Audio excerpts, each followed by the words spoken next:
On a rainy day, it brings back my reflections of yesterday, the happy times of my childhood that passed me by, the memories which are not imprinted within me.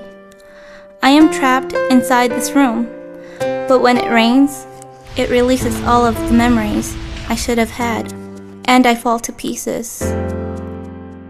As I hear the drops of laughter hitting my window, they are not my own.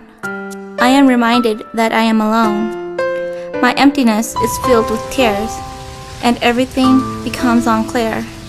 I cannot forget the past I should have had, the times that were stolen from me. Instead, I am trapped.